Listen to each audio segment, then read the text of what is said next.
Dahil sa walang awat na bakbakan ng US, Israel at Iran, pinangangambahan pang tumagal ang gulo sa gitnang silangan. Kaya ang ilang senador muling pinatawag ang iba't ibang departamento para talakayin ang kahandaan ng gobyerno. Mula sa Senado, nasa linya po ng telepono si Mean Los Baños. Mean, ano ba ang assessment ng mga opisyal dyan tungkol dito sa Middle East crisis?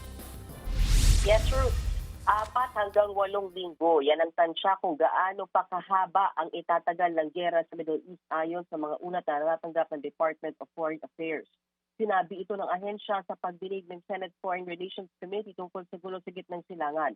Ayon kay DFA Assistant Secretary Jerminia Usudan, iba ang sitwasyon ngayon sa bakbakan ng US, Israel at Iran kumpara sa dating Israel-Iran war na umabot lang ng 12 araw. Pakinggan natin ang sinabi ni Asif Usudan. That the U.S. is trying to send more rockets to Iran. We received reports that Iran would like to negotiate, but it was discounted by the Iranian government. And Trump has said yesterday that he's more ready for war this time. So we hope it will end soon, but based on the situation, I think it will be a protracted war.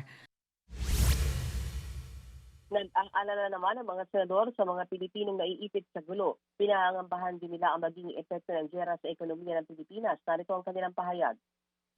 Mayroong around 2.5 million overseas Filipinos ang nagtatrabaho sa Middle East.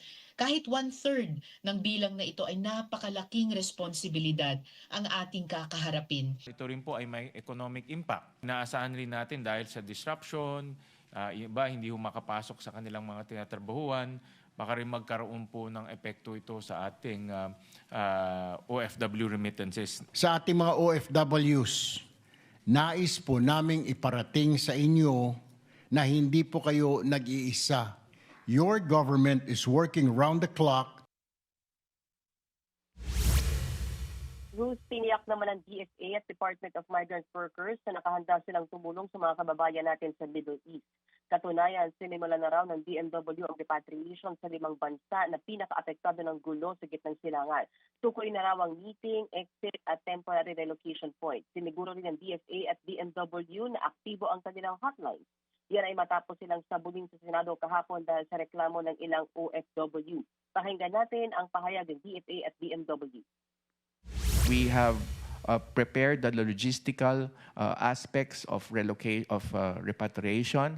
Ang number one payo po ng ating Pangulo, ensure, number one, coordination with the host countries, and number two, the safety in the repatriation process. Na talagang tignan ang security aspect, be sure to be in touch with the host countries ng panggagalingan at pupuntahan. Na-remind naman namin po sila several times since yung Monday. Meron din, I can submit yung listahan po ng mga updated number nila. Samantala, Ruth, sinabi ng Department of Energy sa hearing na posible nga na pumalot sa 80 pesos kada litro ang presyo ng diesel ngayong buwan ng Marso.